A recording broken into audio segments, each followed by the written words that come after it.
எல்லோருக்கும் வணக்கம் நண்பர்களே. ஷேர் மார்க்கெட் கரடிகளை ட்ரீட் பண்ணுறதே சரியில்லை. தொடர்ந்து மார்க்கெட் மேல் நோக்கி ஏறிக்கொண்டே வந்துட்டு இருக்கு. இன்றைக்கி கூட பாருங்கள், நம்மளுடைய மார்க்கெட் 26 பாயிண்ட் ப்ளஸில் தான் க்ளோஸ் ஆகிருக்கு. இனி நாளைக்கு லீவ், இனி வியாழன் வெள்ளி வருவோம். அடுத்த வாரத்தில் பட்ஜெட் ஃபீவர் தொத்திக்கும்.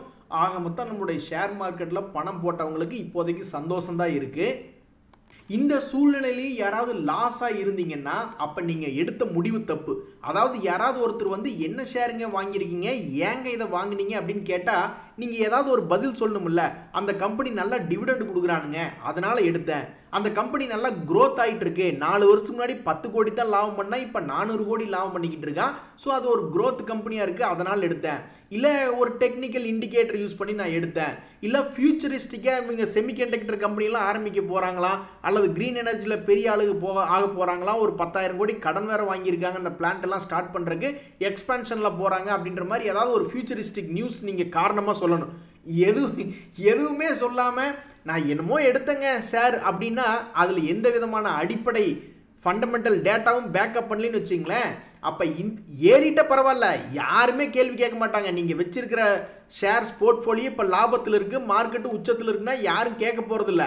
ஆனால் இப்போ நீங்கள் நஷ்டத்தில் இருக்கீங்கன்னா கண்டிப்பாக இப்போ இந்த கேள்விக்கெல்லாம் விட தெரியாமல் தான் நீங்கள் எடுத்திருப்பீங்க. ஆனாலும் பாருங்க, ஷேர் மார்க்கெட் வந்து ஒரு அள்ளி கொடுக்கக்கூடிய வரம். இப்போ நீங்க இதுவரைக்கும் இந்த நொடி வரைக்கும் நீங்க தப்பு பண்ணியிருந்தா கூட எதிர்காலத்தில் நாளையிலிருந்தே தப்புகளை நீங்க நாளைக்கு லீவ், நாளைக்கு நீங்க கரெக்ட் பண்ண முடியாது.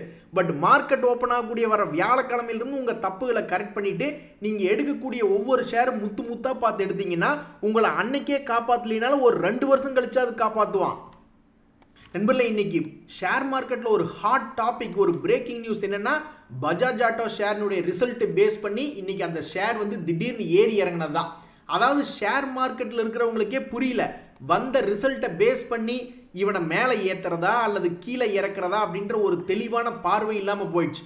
என்ன காரணம்னா, பஜாஜ் ஆட்டோனுடைய ரிசல்ட் நீங்கள் பார்க்க போனீங்கன்னா போன சீக்வன்ஸ்லி கம்பேர் பண்ணும்போது சேல்ஸ் இன்க்ரீஸ் ஆயிருக்கு. ஆனால் ப்ராஃபிட்டை பேஸ் பண்ணி பார்க்கும்போது ப்ராஃபிட் குறைஞ்சிருக்கு சீக்வன்ஸிலாம்.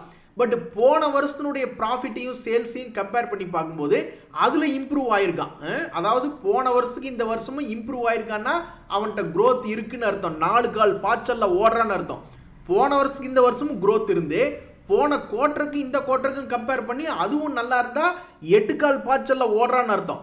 ஸோ அப்போ இந்த கம்பெனி 4 கால் பாய்ச்சலில் ஓடி இருக்கு. அப்போ அதுக்கு மேலே ஏற்றிட்டு 8 கால் பாய்ச்சலில் ஓடலைன்னு சொல்லி இறக்கி விட்டானுங்க போல. இதுக்கு பேர் தான் market comes to senses after some time அப்படின்னு சொல்லுவாங்க. ஸோ ஒரு நியூஸ் வந்தோடனே ஒரு மாதிரி ரியாக்ட் ஆகும், கொஞ்சம் நேரம் கழிச்சு அல்லது கொஞ்சம் நாள் கழிச்சு அந்த நியூஸுக்கு ஏற்ற மாதிரி ரியாக்ட் ஆகும். அந்த வகையில் தான் இன்னைக்கு பஜாஜ் ஆட்டோ மேல் நோக்கி ஏறி கீழே இறங்கியிருக்கான். நண்பர்களே, இந்த ஜொமேட்டோ ஷேர் வந்து இன்னைக்கு 5% இறங்கியிருக்கான். ஆனால் சமீபத்தில் இந்த ஒரு வருஷத்தில் பார்த்தீங்கன்னா 172% சம்பாரிச்சு கொடுத்துருக்கான். இந்த வருஷம் ஸ்டார்டிங்ல இருந்து கூட 75% சம்பாரிச்சு கொடுத்துருக்கான். ஆனால் துரதிருஷ்டவசமாக இன்னைக்கு ஃபேமஸான கம்பெனிகள் எவன் பெருசாக இறங்கியிருக்கா அப்படின்ற மாதிரி நம்ம போய் எடுத்து பார்த்தோம்னு வச்சுங்க, அந்த நியூஸில் வரக்கூடிய ஒரு ஷேர் தான் ஜொமேட்டோ. பாவம், இந்த ஷேரை வச்சிருக்கிறவங்களுக்கு இன்னைக்கு ஒரு 5% கீழே இறங்கி போச்சு. இதெல்லாம் காலையிலேயே பார்த்துட்டோம். நண்பர்களே, ஷேர் மார்க்கெட் என்பது ஒரு நாளில் முடியறதில்லை. இதில் பொறுமையாக இருந்து ஒருவேளை அது லாபம் செய்யக்கூடிய கம்பெனி, டிவிடெண்ட் தரக்கூடிய கம்பெனியாக இருந்ததுன்னா மேல் நோக்கி ஏறக்கு வாய்ப்பு அப்படின்றது இருக்குது. அப்போ அதுக்கு என்ன தேவைன்னா பொறுமை. ஒரு உதாரணத்துக்கு இந்த மகாராஷ்டிரா சீம்லெஸ்னு ஒரு கம்பெனி. இந்த கம்பெனியெல்லாம் வந்து ஒரு காலத்தில் 2023 யாராவது ஒரு 300 ரூபாய்க்கு வாங்கி ஆடாமல் அசையாமல் ஒரு வருஷம் உட்கார்ந்துருந்தாங்கன்னா தான் அது 1000 ரூபா வரைக்கும் போயிருக்கும். அதுக்கப்புறம் அது ப்ராஃபிட் புக் பண்ணாமல் விட்டு கீழே வருதுன்னு வச்சுக்கோங்க. அதுக்கப்புறம் வந்து இந்த ஷேர் வந்து தற்போதைக்கு ஒரு வேளை இங்கே சப்போர்ட் எடுத்தால் இந்த கம்பெனிக்கு ஏதாவது சப்போர்ட் பண்ணுதா, டிவிடெண்ட் சப்போர்ட் பண்ணுதா, அவங்ககிட்ட கடன் இல்லை, அதே மாதிரி அவனுடைய ப்ராஃபிட் அண்ட் லாஸில் ஏறுமுகமாக இருக்கான். அப்போ இவனுடைய ரிசல்ட், இனி வரக்கூடிய ரிசல்ட் வந்து ஒரு 300 கோடின்னு வந்துச்சுன்னா மேபி இந்த கம்பெனிக்கு உதவிகரமாக இருக்கும். அதே மாதிரி டிஐஸை பொறுத்த வரைக்கும் போன குவார்ட்டருக்கு இந்த குவார்ட்டர் அவங்களுடைய ஹோல்டிங் பர்சன்டேஜ் இன்க்ரீஸ் பண்ணியிருக்காங்க அப்படின்ற மாதிரிலாம் செய்தி வருதுன்னு வச்சுங்களேன். அப்போ மேபி என்ன ஆகும், இந்த ஷேருக்கு ஒரு நல்ல விஷயம் வருது அப்படின்னா அது 6 மாதம் ஒரு வருஷம் கழிச்சு தான் தெரியும் இவன் இங்கிருந்து மேல் நோக்கி ஏறினானா அல்லது கீழே இறங்கினானா அப்படின்ட்டு. ஸோ ஷேர் மார்க்கெட்டை பொறுத்த வரைக்கும் பொறுமை என்பது அவசியம். 6 மாதம் ஒரு வருஷம் கழிச்சு தான் அதனுடைய ரிசல்ட்டே தெரிய வரும். அது நம்ம இப்போ ஷேர் மார்க்கெட்டினுடைய பொற்காலத்தில் இருக்கோம். 10 வருஷத்துக்கு முன்னாடியெல்லாம் 6 வருஷம் 6 மாதம் நீங்கள் வெயிட் பண்ணாலும் பெரிய அளவில் ப்ராஃபிட் அப்படின்றது கம்மி தான், உடனுக்குடனே கிடைக்கக்கூடிய ப்ராஃபிட். இப்பெல்லாம் ஷேர் மார்க்கெட் மாறி போச்சு. நிறைய கம்பெனிகள் 6 மாசத்துல 50% சம்பாரிச்சு கொடுக்குறவன்லாம் இருக்கான். அப்போ இந்த மாதிரி மகாராஷ்டிரா சீம்லெஸ் போன்ற பங்குகள்லாம் சம்பாரிச்சு கொடுப்பானா இல்லை நஷ்டத்தை பண்ணி விடுவான்னு யாருக்கும் தெரியாது. ஆனால் பொதுவாக ஷேர் மார்க்கெட்டில் ஒரு எக்ஸாம்பிளுக்கு அடுத்த 6 மாதம் கழித்து இப்படி ஏற்பட்ட பொட்டன்ஷியல் வர்றானா இல்லையா அப்படின்றது 6 மாதம் 1 வருஷம் கழித்து தான் தெரியும். நண்பர்களே, ஷேர் மார்க்கெட்டில் ஒரு புத்திசாலித்தனம் என்பது அப்படின்னு பார்த்தீங்கன்னா குறைஞ்சது ஒரு 1 லட்ச ரூபா இருந்ததுன்னா அது ஒரு 10% ஒரு 10 கம்பெனியாவது நம்ம டைவர்சிஃபை பண்ணால் தான் நம்மளுடைய ரிஸ்க் கம்மியாகும். இப்போ ஒரு உதாரணத்துக்கு உங்களுடைய போர்ட்ஃபோலியோவில் நீங்கள் பேராசைப்பட்டு ஒரு எக்ஸாம்பிளுக்கு சொல்கிறேன், டிடிஎம்எல், இகே எனர்ஜி, பிசிஜின்னு ஒரு 3 ஷேரை மட்டும் பிடிச்சி வச்சுருந்தீங்கன்னா என்ன ஆகும்? அதாவது ஜென்ரலாக large gap, mid gap, small cap, large market capitalisation, medium market capitalisation, small market capitalisation போன்ற பங்குகள் எடுத்து வைக்காமல் சும்மா உங்களுக்கு அந்த நேரத்தில் ஏதோ ஒன்று தோணுது அந்த பங்குகள் எடுத்து வச்சுருந்தீங்கன்னா என்ன ஆகும்? டிடிஎம்எல்னு ஒருத்தன் 275 ரூபா இருந்தான் ஒரு காலத்தில், இப்போ 81 ரூபா இருக்கான். அதே மாதிரி இகே எனர்ஜின்னு ஒரு கம்பெனி 4000 ரூபா இருந்தவன் 3000 ரூபா இருந்தவன் இப்போ 300 ரூபா இருக்கான். அப்போ இது போன்ற பங்குகளை உங்கள் போர்ட்ஃபோலியோவில் சேர்த்திருந்தாலும் 10% சேர்த்திருந்தீங்கன்னா உங்கள் போர்ட்ஃபோலியோவில் 30% தான் அடி வாங்கியிருக்கும். மீதி 70% ஏதாவது large cap, mid cap, small கேப்னு பார்த்து எடுத்திருந்தீங்கன்னா ஒரு மாதிரி தப்பிச்சு எடுத்துருந்துருக்கலாம். அதனால் என்றைக்குமே உங்களுடைய ஷேர் மார்க்கெட்டில் இருக்கக்கூடிய போர்ட்ஃபோலியோவில் ரிஸ்க் அதிகமாக வரக்கூடாது அப்படின்னா நீங்கள் நல்ல பங்காக பார்த்து டைவர்சிஃபை பண்ணி வைக்கிறது நல்லது. இந்த மாதிரி கும்பா குட்டிகளே கதி அப்படின்னு போய் விழுந்தீங்கன்னா அப்புறம் கும்பா தான். நீ கலக்கு சித்தப்பு, உனக்கு எதிராக இங்கே யாரும் இல்லை அப்படின்ற மாதிரி ஆர்டர் கிடைச்சி, அதாவது ஃபண்டமெண்டல் ரீசன்னால் ஏறிக்கொண்டு இருக்கிற பங்குகள் தான் இந்த பிஇஎல், ஹெச்ஏஎல், ஜிஆர்எஸ்சி போன்ற பங்குகள். என்ன ஃபண்டமெண்டல் ரீசன்னா அவங்களுக்கு ஆர்டர் புக்கில் ஆர்டர் கிடைச்சிக்கிட்டே இருக்குன்ட்டு. இப்போ கூட பாருங்கள், ஜிஆர்இசிக்கு 840 கோடி ஆர்டர் கிடைச்சிருச்சு அப்படின்ற ஒரு நியூஸ் வந்ததில் அவன் வந்து இன்னைக்கு பாசிட்டிவ் க்ளோசிங் தான், 3% பாசிட்டிவ் க்ளோசிங் வச்சுருக்கான். அதே மாதிரி இந்த எல்ஐசிஐ அப்படின்ற ஷேர் யாராவது பார்த்தீங்களா? அதாவது ஷேர் மார்க்கெட்டுக்குள்ளே என்ன ஒரு இன்பமான ஒரு பேட்டர்ன் அப்படின்னா, லோவில் வாங்க வேண்டியது, ஹையில் விற்க வேண்டியது, லோவில் வாங்க வேண்டியது, ஹையில் விற்க வேண்டியது. இது ஒரு இன்பமான பேட்டர்ன். அந்த மாதிரி இன்பமான பேட்டர்னை கண்டுபிடிக்கிறது வந்து கண்ணில் விரலை விட்டு பார்த்துக்கிட்டே இருக்கணும். எப்பாவது ஒரு இடம் ஷார்ப்பாக வருவான், அப்புறம் போயிடுவான். இந்த கம்பெனி பாருங்கள், சமீபத்தில் ஹை போயிட்டு 20% பக்கம் இறங்குனா, அப்புறம் மறுபடியும் ஏற்றுனா, மறுபடியும் இறங்குனா, அப்புறம் மறுபடியும் ஏற்றுனா, அப்புறம் இன்னொரு இடம் சான்ஸ் கொடுக்காம இந்த இடத்துல ஹைக்கிட்டே வந்துட்டான். ஆக மொத்தம் கீழே வந்து மேலே வந்து கீழே வந்து மேலே வந்து கரெக்டாக இந்த லோ ரேட்டில் 2 இடம் பிடிச்சிருந்தா கூட 15-30% பக்கம் கிடச்சிருக்கும். ஸோ ஷேர் மார்க்கெட்டில் ஒரு இன்பமான பேட்டர்ன் அப்படின்னா இந்த சைட்வேஸ் பேட்டர்ன் தான். உச்சாணி கொம்பில் வாங்கினா கூட அவங்க வந்து வேறு வழி இல்லாமல் இந்த ஷேர் மார்க்கெட் ஒரு காலத்தில் காப்பாற்றி விடும் அப்படின்ற ஒரு நம்பிக்கையில் கோந்துருக்கலாம். அதே பாட்டமில் கரெக்டாக வாங்க தெரிஞ்சவங்களுக்கு கரெக்டாக மேல் நோக்கி விற்று விட்டுறலாம் அப்படின்ற ஒரு இன்பமாகவும் இருக்கும். ஆக மொத்தம் எனக்கு தெரிஞ்சு ஷேர் மார்க்கெட்டில் ஒரு சந்தோஷமான பேட்டர்ன், எல்லாத்துக்குமே சந்தோஷமான பேட்டர்ன். ஒரு உதாரணத்துக்கு இங்கே யாராவது விற்று விட்டுருந்தாங்கன்னா கூட மேலே போயிட்டு மறுபடியும் கீழே வித்த ரேட்டுக்கே என்றைக்காவது ஒரு நாள் வர வாய்ப்பு அதிகம். ஸோ இந்த சைட்வேஸ் பேட்டர்ன் எல்லாத்தையும் காப்பாற்றக்கூடிய பேட்டர்ன். இதை கண்டுபிடிக்கிறது ரொம்ப உன்னிப்பாக கவனிக்கணும். திடீர்னு ஒரு இடம் சரக்குன்னு வந்துட்டு அப்புறம் மறுபடியும் போனான்னா ஒரு பாட்டம் பேஸ் பண்ணிட்டான், இது ஒரு நல்ல பங்காக இருந்தால் அப்போ மறுபடியும் வந்துட்டு ஏதாவது ஏறக்கு வாய்ப்பு இருக்குது அப்படின்ற மாதிரிலாம் கணிச்சு இதை கரெக்டாக கணிக்க தெரிஞ்சவங்களுக்கு 3 மாதத்துக்கு ஒருக்கா ரொட்டேட் பண்ணிகிட்டே இருக்கலாம். நண்பர்களே, ஷேர் மார்க்கெட்டை பொறுத்த வரைக்கும் இது உங்கள் சொந்த பிஸ்னஸ், நீங்கள் தான் பாஸ். உங்கள் ஃப்ரெண்ட்ஸோ அல்லது உங்களுடைய உறவினர்களோ அட வாயா சப்போர்ட்டுக்கு வாயா, வாங்க பாவா சிகரெட் போடுவோம், வாங்க பாவான்னு இந்த கோபி அவர்கள் கூப்பிடுற மாதிரி உங்கள் ஃப்ரெண்ட்ஸோ உறவினர்களோ அட வா நான் ஷேர் மார்க்கெட்டில் கொஞ்சம் பணம் போட்டு பார்க்கலாம், இல்லை போனி ஸ்கீம் இருக்குது அதை போட்டு பார்ப்போம், 10 லட்ச ரூபா போட்டால் மாதம் ஏதோ கொடுக்குறானாம அப்படின்னு யார் உங்களை கையை பிடிச்சி இழுத்து போட்டாலும் நீங்கள் ஷேர் மார்க்கெட்டுக்குள்ளே தேவையில்லாமல் வரக்கூடாது. முதல்ல உங்களுக்கு ரிஸ்க் எடுக்கணும்னு என்ன அவசியம்? ஷேர் மார்க்கெட் ஃபுல்லாக ரிஸ்க்கு. அப்போ அந்த ரிஸ்க் எடுத்து சம்பாதிக்கணும்னு உங்களுக்கு ஏதாவது இன்வெஸ்ட்மெண்ட் கோல் இருக்கா, அப்ஜெக்டிவ் இருக்கா அப்படின்ற மாதிரி பார்க்கணும். ஆமாம் அப்படி இருக்குது அப்படின்னா அப்போ உங்களால் எவ்வளோ ரிஸ்க் எடுக்க முடியும், உங்களுடைய சக்தி என்ன, பணபலம் இருக்கா அப்படின்ற மாதிரிலாம் பார்க்கணும். அதுக்கப்புறம் வந்து நீங்களா இதுக்கு வந்து விருப்பப்பட்டு வரணுமே அழிஞ்சு ஃப்ரெண்ட்ஸ் சொன்னாங்க, அவங்க சொன்னாங்க, இவங்க சொன்னான்றது ரொம்பவுமே தவிர்க்கப்பட வேண்டிய விஷயம். நண்பர்கள், உங்களுக்கு அந்த ஜாவா சுந்தரேசனை தெரியுமா? ஒரு படத்தில் ஒரு சந்தானமும் சுந்தரேசன் அவர்களும் வாப்பா சுந்தரேசா அப்படின்ற மாதிரி இருக்கும். அப்புறம் ஒரு காலத்தில் அந்த சுந்தரேசன் பெரிய ஆள் ஆயிடுவார்.